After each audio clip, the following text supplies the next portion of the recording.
أنا كلمت جدك وهكتب الكتاب بكرة، ولو عاوزة تفضلي هنا براحتك شهر كده وابعتلك السواق ياخدك. ولو مش عاوزة مثلا انك تتجوزيني وتغيري قرارك، يا ريت يبقى افضل. بصيت له بغيظ، وبعدين سمعت رنة تليفون تميم، وبصت على التليفون وقالت يا ترى مين. قالوا يا تميم، ايه ما بتردش عليا ليه؟ لا يا حبيبتي، انا مش تميم. انت مين؟ وازاي تسمحي لنفسك تمسكي تليفونه؟ انا مراته يا حبيبتي. بتقولي ايه؟ تميم اتجوز؟ انت كدابة. تصدقي ما تصدقيش براحتك، انا قلتلك اللي عندي. انت ماسكة تليفوني ليه؟ لا لا عادي، كنت بشوفه. طب هاتيه وريني كنت بتعملي ايه. ايه ده، انت رديتي على داليا؟ اه رديت. في حاجة؟ انت ازاي تعملي كده؟ انت متخلفة. قلت لها ايه بقى؟ ردي. قلت لها اني مراتك. ايه انت غبية؟ مين قال انك مراتي؟ انت عارفة سبب جوازنا ايه؟ وان رفضك ليه بوظيلي حياتي ليه؟ رافضني ليه يا تميم؟ بقى مش عارفة انا رافضك ليه؟ رافضك عشان انت غبية وجهلة. ايه ما شفتيش نفسك في المراية؟ وايه لبسك ده؟ صح يا واد عمي، معاك حق، انا منفعكش، انا استاهل حد احسن منك. انت انسان مريض، وصدقني هتندم على كلامك، بس ساعتها الندم مش هينفعك. ويا ريتني كنت اقدر ارفض الجوازه دي، بس انا كمان مجبوره زيك. عن اذنك. رفايده. استني يا رفايده، انا ما كنتش قصدي. يا ربي ده انا غبي. بتتصل عليا ليه تاني؟ داليا افهميني، انا متجوز غصب عني بسبب وصية ابويا. يا ريت تفهمي شوية.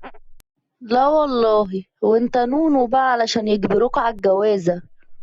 داليا صدقيني انا. انت ايه؟ انت انسان خاين، وما تكلمنيش تاني. ومالها عينك يا بنتي، كنت بتبكي ياك؟ انا خايفة يا جدي، مش عاوزة اسيبك. خايفة من ايه بس يا بنتي؟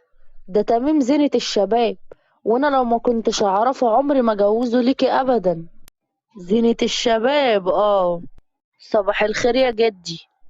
جدي صباح لو النور سمحت يا عايزة ولدي، اتكلم مع تعالى. رفايدة شوية. بعد نعم يا اذنك يا جدي، دكتور. عايزة اقعد مع ايه نسيت رفايدة حاجة شوية. امبارح ولا ايه؟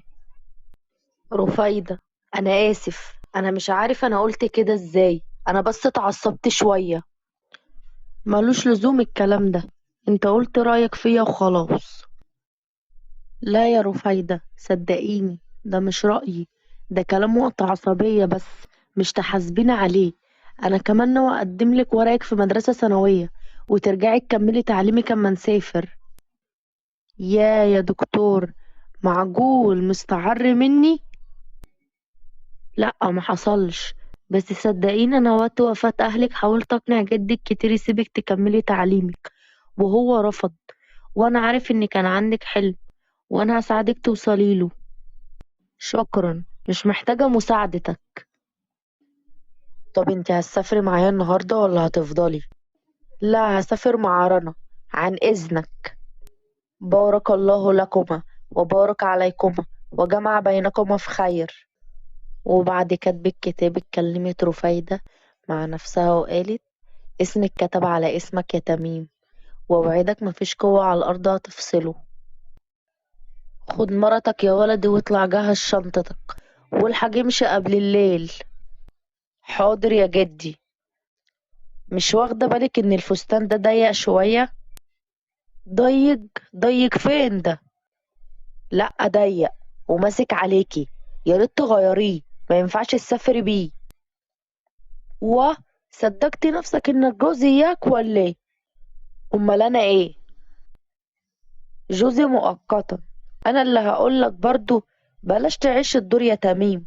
مالكش دعوة بلبس ولا بحياتي، خليك في نفسك وفي ست داليا بتاعتك. بلاش نبرة صوتك اللي بتتكلمي بيها دي، احنا هنعيش مع بعض، على الأقل خلينا صحاب. وانا رافضة صداقتك يا تميم. سلام. يا ربي، هو انا ناقص؟ ها يا ولدي، اتأكدت من كل حاجة؟ اه يا جدي. مش هوصيك طبعا يا تميم يا ابني. هتوصيني على بنت عمي يا جدي. ويلا بقى مع السلامة، علشان الجو هيتأخر. نورت البيت يا عروسة. ربنا يخليك يا مرات عمي. البيت منور بصحابه. طبعا لو عايزة تنامي في أوضة وأنا في أوضة ماشي، أنا موافق. شوفي انت عايزة ايه. لا عادي يا واد عمي. ممكن أدخل الحمام أخد شاور؟ ودخلت الحمام. أنا كنت عايزة أصارحك بحاجة يا رفايدة. أنا بصراحة كده يا بنت عمي عندي مرض في القلب، وده اللي خلاني ما كنتش عايزة أتجوز. لأن طبعا لما أتجوز وهخلف عيل ممكن أموت في أي لحظة، فعشان كده ما كنتش عايزة أتجوز. أنا طبعا قلت أعرفك السر. لو عايزة تكملي معايا كملي معايا، لو عايزة ما تكمليش طبعا ده من حقك. أنا ما أقدرش أسيبك يا واد عمي، ولو سبتك بعد ما عرفت السر ده أبقى ست مش أصيلة، وأنا معاك لآخر لحظة. نام وهو عمال يفكر يا ترى هيعمل ايه عشان تبعد بعد عنه. هيخترع لها ايه تاني طيب؟ ما هو عمل اهو حوار عليها ان هو تعبان، وكمان جه في دماغه ان يعمل كده مع داليا، وهيشوف ايه اللي هيحصل. ورفايدة بقت مبسوطة قوي معاهم، وعرفت يعني ايه معنى اهل ومعنى اللمة. وكانت بتنزل كل يوم هي ورانا السوق.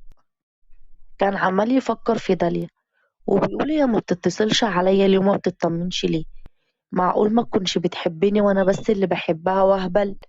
ده ايه ده؟ ده باين كرهها ليا قوي. جت فكرة في دماغه ان يقول لداليا نفس الكلام اللي قاله لرفايدة، وهيشوف ايه رد فعلها عليه. بيرن على داليا طبعا ما بتردش عليه، فاضطر ان هو يبعت لها رسالة ويقول لها كل الكلام اللي قاله لرفايدة. رفايدة كانت زعلانة عليه قوي، وعمالة تفكر ومش عارفة تعمل له ايه، وخايفة لا يروح منها. عمال يتصل على داليا وما بتردش عليه وبتكنسل، وبيبعت لها رسائل وبرضه ما بتردش عليه.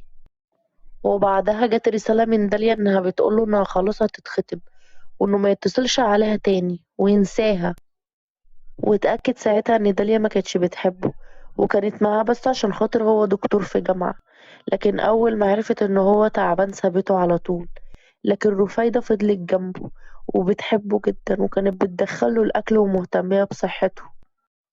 ورفايدة طبعا فضلت معاه وما كانتش بتسيبه أبدا.